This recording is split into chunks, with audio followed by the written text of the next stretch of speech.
Hablabas del hecho de que algunos países occidentales están utilizando como base de operaciones para drones, ya sea para vuelos de reconocimiento o para su producción.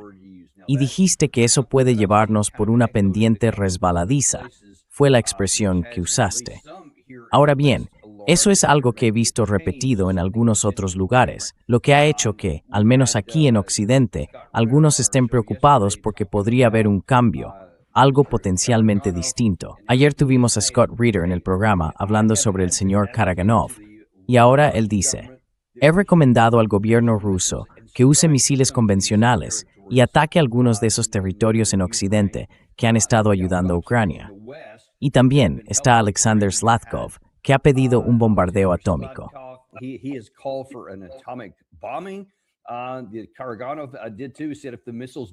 Karaganov también lo dijo. Afirmó que, si los misiles convencionales no tienen un efecto disuasorio, entonces deberían escalar también al uso de armas nucleares. Y luego vemos situaciones como esta. Por ejemplo, esto aparece hoy en los medios rusos. Rusia ha puesto en alerta sistemas orbitales antisatélite. Además de eso, no solo está el lanzamiento del Sarmat, sino que parece que hay más actividad dentro de la Organización de Cooperación de Shanghái, los países de la OCDE, algo que está ayudando a Rusia a esquivar las sanciones y así sucesivamente. De hecho, hablando con Scott Reeder, él mismo está bastante preocupado porque cree que, debido a lo que está ocurriendo en Occidente, el gobierno ruso se encuentra en una posición en la que, según sus palabras, tiene que hacer algo.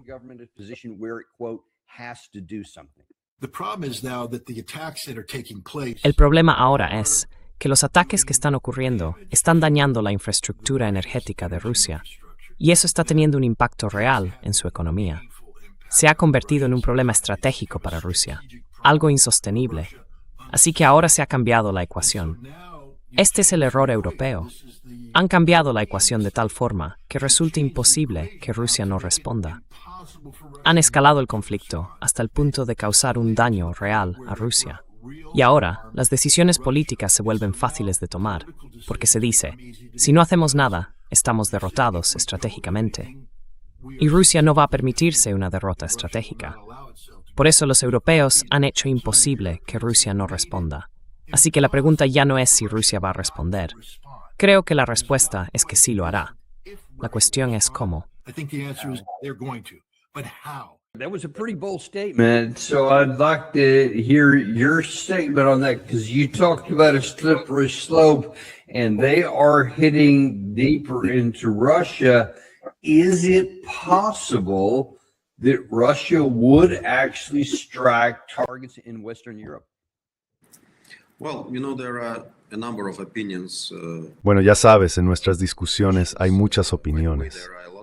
Por cierto, hay puntos de vista muy opuestos entre los especialistas, entre quienes participan en la toma de decisiones. Tenemos una sociedad muy dinámica, a diferencia de lo que algunos dicen, eso de que todo el que habla en el espacio público ruso representa la opinión de Putin o algo así. Eso no es cierto en absoluto. Hay personas que realmente piden y reclaman que deberíamos atacar los centros de toma de decisiones. Uno de ellos es el señor Karaganov. Su postura sobre la aceptabilidad del uso de armas nucleares tácticas no es algo nuevo.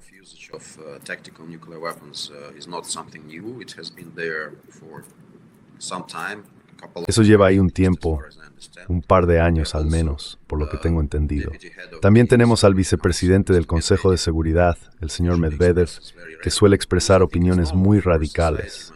Creo que es normal en una sociedad que haya distintas voces, incluso algunas que digan cosas totalmente opuestas. Eso, por un lado. Por otro, estoy de acuerdo con Scott en que los europeos han exagerado un poco este asunto. Están abriendo una tras otra las llamadas ventanas de Overton, si sabes a lo que me refiero. Así que intentan poner a prueba nuestra determinación. Intentan ver hasta qué punto responderíamos. Es un juego muy peligroso.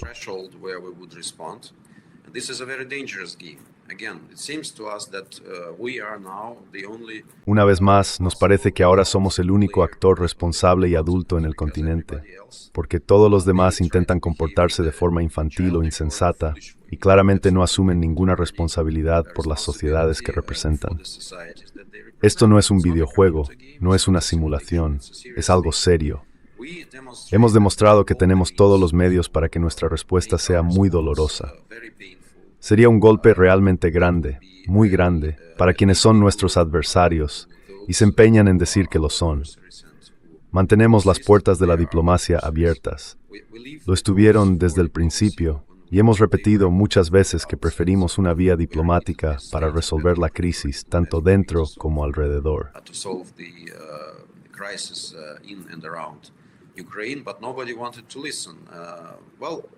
Ucrania, pero nadie quiso escuchar. Bueno, yo diría que ahora mismo hay una gran demanda pública de hacer algo decidido, de mostrar a nuestros adversarios que Rusia está preparada para luchar, que Rusia no hará ninguna concesión en lo que considera sus intereses vitales. Verás, la cuestión ahora no es tanto el territorio, diría yo, aunque algunos lo planteen así. El territorio importa solo porque esas regiones de las que hablamos forman parte de Rusia según nuestra constitución. Y por supuesto es lógico que queramos recuperarlas por completo, ya sea por medios militares o diplomáticos, que es lo que preferimos. La verdadera cuestión es cómo será el resto de Ucrania, la Ucrania que salga de este conflicto.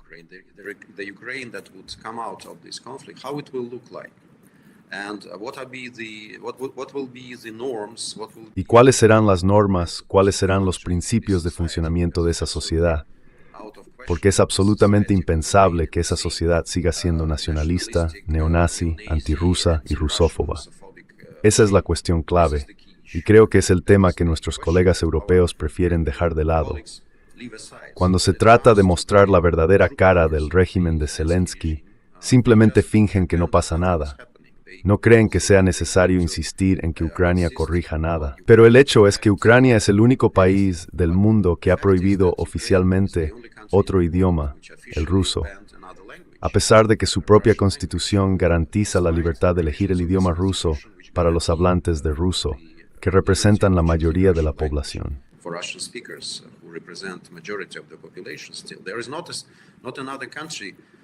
No hay otro país que se comporte así. Israel no está prohibiendo el árabe. Palestina no está prohibiendo el hebreo. Estados Unidos no está prohibiendo el persa. Irán no está prohibiendo el inglés. Creo que el único país que ha decidido actuar de esta manera es Ucrania. Y esto es muy representativo de ese régimen, un régimen que empezó su guerra contra la población de habla rusa, que inició su campaña rusófoba y que se convirtió en una simple herramienta en manos de Occidente. Y ahora estamos luchando contra Occidente. Y el momento en que habrá una confrontación directa con Occidente se está acercando mucho. Y a eso es a lo que yo llamo la zona dormida.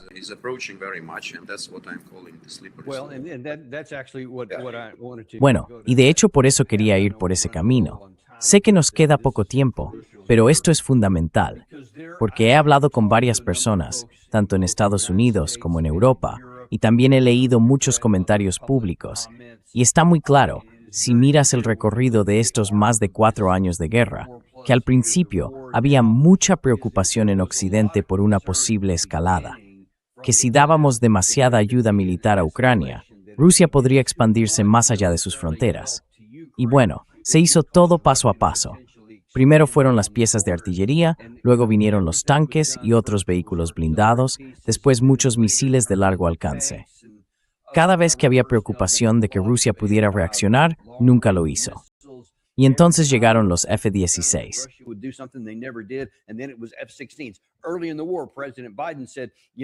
Al principio de la guerra, el presidente Biden dijo algo así como, si se trata de los F-16, no lo vamos a hacer, porque eso sería la Tercera Guerra Mundial. Pero, como vimos años después, sí se usaron F-16, los desplegaron, y no provocó una Tercera Guerra Mundial. Así que ahora la percepción es que, literalmente, no hay nada que Rusia, que no existen líneas rojas para Rusia. Mientras todo se mantenga dentro de Ucrania, Occidente tiene, en mi opinión, una libertad total, porque parece que Rusia no va a hacer nada. Pero claro, estamos hablando otra vez de una pendiente resbaladiza y de una posible confrontación entre Oriente y Occidente. Por eso quiero preguntar, ¿es posible que Rusia, en algún momento, cambie esa dinámica y diga hay un coste, hay una línea roja y vamos a atacar algo en Europa? Es posible. We're going to strike something in Europe. Is that possible? Well, that's exactly the question that many people are asking. Bueno, esa es exactamente la pregunta que mucha gente se está haciendo. Y creo que muchas personas en Occidente, por desgracia, confunden nuestra humanidad y nuestro deseo de evitar movimientos devastadores para Occidente. Lo confunden con debilidad y dicen Rusia no reacciona porque Rusia es débil. No, Rusia no reacciona porque Rusia es humana, porque Rusia está pensando en el futuro de la humanidad, en esos ciudadanos europeos que quedarían completamente devastados por las consecuencias de este conflicto. Por eso dudamos. Es un asunto muy serio seguir adelante.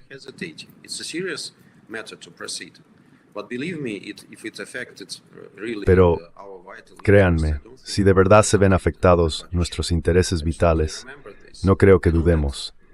Y todo el mundo debería recordarlo muy bien. Sé que mi liderazgo, mi mando militar, todavía tiene muchas cartas que jugar en el plano militar. Y si no utiliza las cartas o los medios que habéis mencionado, es porque hay razones para ello. Pero estoy completamente seguro de que no habrá ninguna vacilación. No perderemos tiempo si llegamos a una situación en la que tengamos que usar lo que sea necesario usar en esos casos. Y eso está de acuerdo con nuestra doctrina nuclear. Es pública, está al alcance de todos. Todo el mundo sabe cuándo y en qué circunstancias se emplearían esas armas.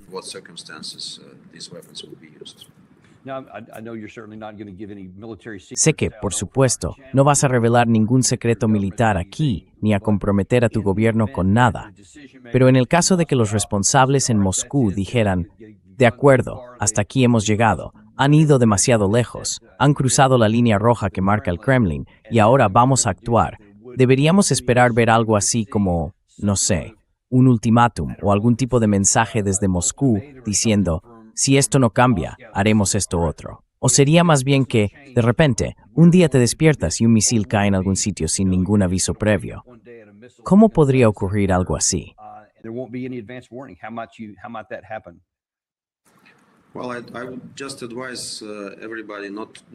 Bueno, yo simplemente aconsejaría a todo el mundo que no ponga a prueba los límites de nuestra paciencia ni los de nuestro autocontrol. El hecho de que la OTAN esté ahora directamente implicada en la guerra contra Rusia, al ofrecer su espacio aéreo a los drones ucranianos y al permitir la producción de drones y otro material bélico en su territorio, creo que nos acerca muchísimo a este conflicto. Y eso, una vez más, tendría consecuencias muy graves para la población europea. Y creo que la población europea no es consciente de ello. Está siendo manipulada y escucha argumentos como los que mencionabas, que Rusia nunca se atrevería a usar nada contra Europa.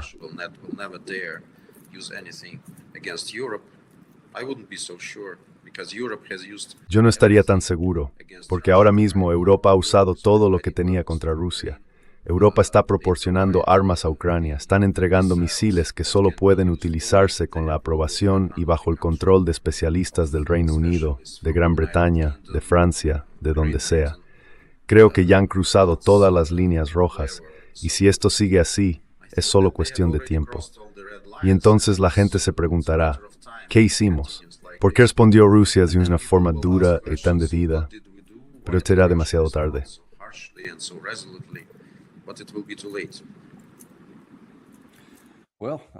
Bueno, eso es tan claro como puede ser un diplomático en algo así. Supongo que tendremos que esperar y ver cómo acaba funcionando. Desde luego, espero que...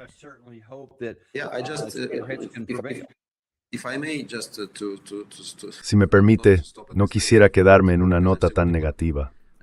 Al fin y al cabo, sigo siendo diplomático, no formo parte de un escuadrón militar. Mis herramientas son las palabras y mi fuerza de convicción. Por eso creo que debemos seguir haciendo todo lo posible en el mundo, a través de los foros diplomáticos, en la OSCE, en las Naciones Unidas y en otras plataformas para intentar recuperar la cordura de nuestros vecinos. Ya no los llamaría socios, y no creo que podamos hablar de cooperación, sino más bien de coexistencia. Y eso ya de por sí sería algo muy positivo. Así que hago un llamamiento a todos los implicados, a quienes tengan alguna influencia, para que analicen esta situación con serenidad y comprendan que el hecho de que Rusia esté mostrando contención no significa que vaya a hacerlo para siempre. No aconsejaría a nadie poner a prueba los límites de nuestra flexibilidad ni de nuestra contención. Esos límites existen y no combatirlos. It has limits, and you shouldn't doubt them.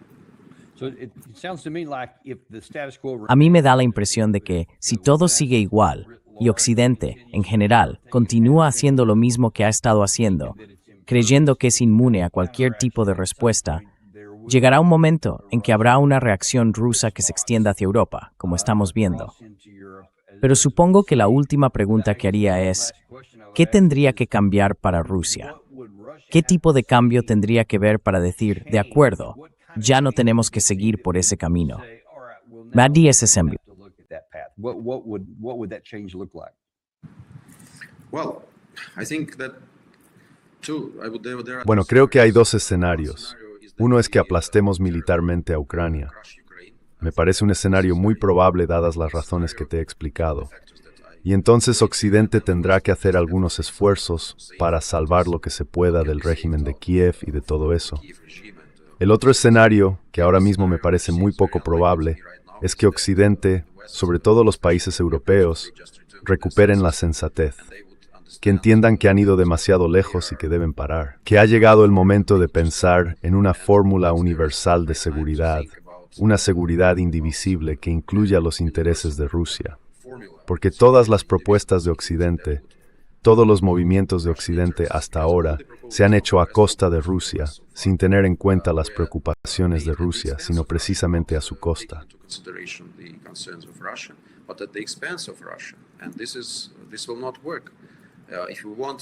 Y esto no va a funcionar. Si queremos una fórmula de seguridad fiable, duradera y sostenible, sobre todo para la seguridad europea, esa fórmula tiene que incluir a Rusia. Creo que eso es muy evidente. Así que no apostaría demasiado por el segundo escenario, porque nuestros vecinos europeos ya han demostrado que están completamente desconectados de la realidad. Pero quizá algunos avances, algún tipo de cambio en el frente, les haga reaccionar, y tal vez aún veamos una situación en la que la diplomacia pueda desempeñar un papel. Hasta ahora, creo que nadie escucha a los diplomáticos, y sinceramente, para mi gran pesar, no hay diplomáticos del lado europeo dispuestos a implicarse, dispuestos a hacer nuestro trabajo profesional para lo que nos formamos. Sentarnos juntos, buscar soluciones y proponerlas a nuestras capitales.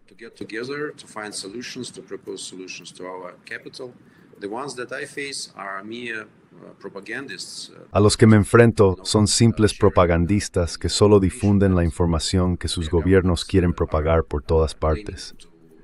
Para terminar, me gustaría citar algo que dije ayer en la reunión del Consejo Permanente de la OSCE, cuando nuestros vecinos europeos lanzaron otra campaña de propaganda contra Rusia, otra vez basada en las acusaciones de que estamos secuestrando niños ucranianos. Pedimos una y otra vez que nos dieran pruebas, pero no aportan ninguna. Solo siguen difundiendo rumores y dar afirmaciones que no están respaldadas por nada. Y estoy barriendo desde hace años.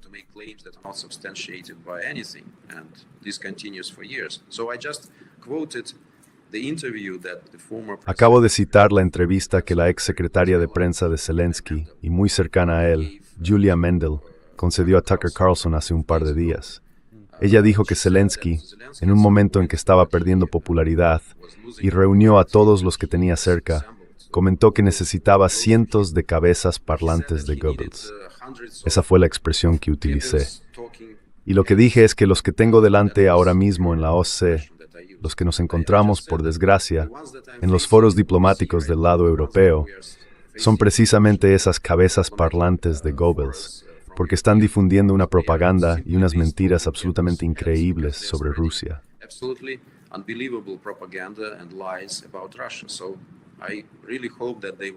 De verdad espero que entren en razón y recuerden que son diplomáticos. Y los diplomáticos deben escucharse entre sí y tratar de informar a sus capitales de forma imparcial para que puedan tomar decisiones que son muy necesarias. Hasta ahora no está siendo así, y eso me causa una gran frustración. Pero creo que seguiré haciendo mi trabajo aquí e intentaré despertar al menos a algunos de mis colegas antes de que sea demasiado tarde.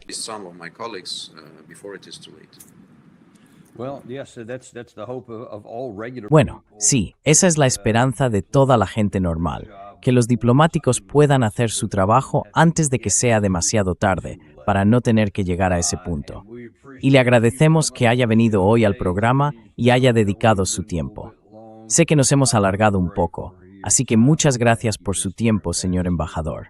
Gracias, Daniel. Y gracias también a todos vosotros. No olvidéis darle a me gusta y suscribiros si aún no lo habéis hecho. Nos encantará veros en el próximo episodio de Daniel Davis Deep Dive. Ya sabéis, no intento convenceros de que compréis oro ni deciros cómo gestionar vuestra cartera de acciones, pero sí hay una forma en la que podéis ayudarnos. Suscribíos, dadle a me gusta y compartid esto con alguien a quien queráis. Like button and share this with somebody you love.